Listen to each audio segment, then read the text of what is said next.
దేవునికి స్తోత్రములు. అందరూ బాగున్నారండి. ఈరోజు దేవుని వాగ్దానం ఇర్మియా గ్రంథము 30 అధ్యాయము 15 వచనం. నేను నీకు ఆరోగ్యము కలగజేసేదను, నీ గాయములను మాన్పెదను. దేవునికి స్తోత్రం. హల్లెలూయా. దేవుడు తన వారికి ఇచ్చే గొప్ప వాగ్దానం, నేను నీకు ఆరోగ్యము కలగజేస్తాను. నేటి కాలంలో భయంకరమైనటువంటి వ్యాధులు, భయంకరమైనటువంటి పరిస్థితులు అయినప్పటికీ దేవుడు అంటున్నారు, నీకు నేను ఆరోగ్యం ఇస్తాను. శారీరకంగా నువ్వే బలహీనతలో ఉన్నా భయపడకు బిడ్డ. కానీ ప్రాముఖ్యంగా హృదయం అన్నిటికంటే మోసకరమైనది, అది ఘోరమైన వ్యాధి కలిగినది. మొదట ఆ వ్యాధిని పూర్తిగా యేసు రక్తంలో కడుగుకోవాలి. అప్పుడే నీ జీవితానికి సంతోషం, నెమ్మది.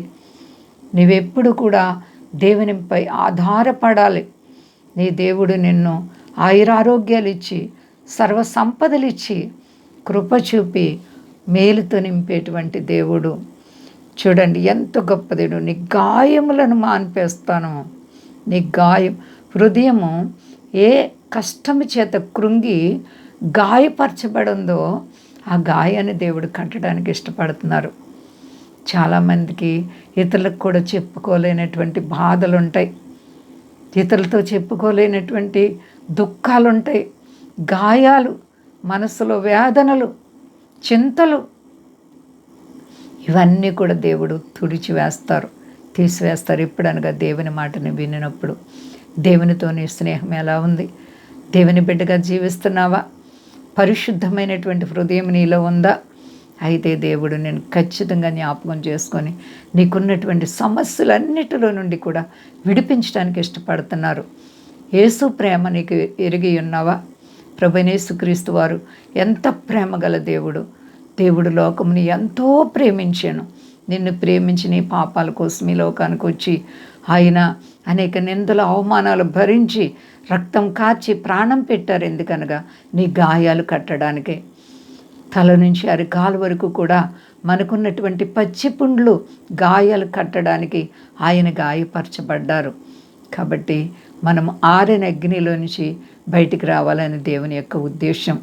నరకం నుంచి మనల్ని విమోచించి మోక్షాన్ని ఇచ్చిన దేవాతి దేవునికి కృతజ్ఞులం.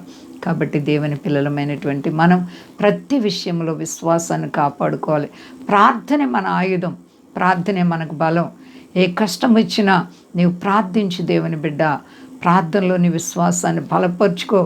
కన్నీటికి ప్రతిఫలం ఇచ్చే దేవుడు. దేవుడు అనగా నీ హృదయాన్ని ఎరిగిన దేవుడు, నీ ఆలోచనలు ఎరిగిన, అంతరాత్మలను పరిశీలించి పరీక్షించే దేవుడు.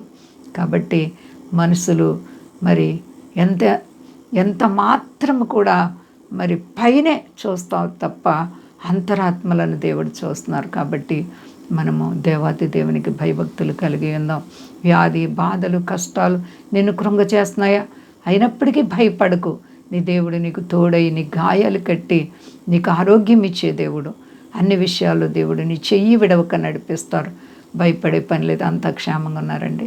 ప్రార్థించుకుందాం. ప్రేమ నమ్మకమైన మా తండ్రి, నువ్వెంత గొప్ప దేవుడు ప్రభువా. అవును ప్రభువా, నువ్వు చాలా అంటే చాలా గొప్ప దేవుడు, ఆశ్చర్యకరుడా. అయ్యా, పగటికి పగలు, రాత్రికి రాత్రి మమ్మల్ని కాపాడుచున్నావు. వందనాలు. మా దేశాన్ని, దేశ నాయకులను కాపాడండి. మా దేశ ప్రజలందరినీ రక్షించండి. మీ దాసులను కాపాడండి. విదేశ స్వదేశాల బిడ్డలని కాపాడండి. ఎవరి బిడ్డలను కాపాడండి ప్రభువా. ఈ కడవరి దినాల్లో నీ కొరకు ఎలా ఉండాలో నేర్పించి నిన్ను స్తుతిస్తున్నాను, ఘనపరుస్తున్నాను, మహింపరుస్తున్నాను ప్రభువా. వందనాలు. ఎవరికి కష్టాలున్న నీ నామంలో విడుదల కలుగునుగాక అయ్యా. అలాగే తండ్రి, ముఖ్యంగా నా తండ్రి గొప్ప దేవా, చేతుల పనులు చేసుకునే బిడ్డలను దీవించండి, వ్యాపారస్తులను దీవించండి, సర్వ ప్రపంచాన్ని చల్లగా కాపాడండి. అంతటా అందరూ కూడా మార్పు చెంది ప్రభువా నీ కొరకు జీవించే కృప దయచేయి ప్రభువా. అయ్యా, రుణాలు, సమస్యలు, ఆర్థిక పరిస్థితులు నీ నామంలో విడుదల కలుగును గాక. అందరికీ క్షేమాన్ని ఇచ్చి మహిమ పొంది శక్తి గలేసైనామని అడుగుచున్నాను తండ్రి. ఆమేన్.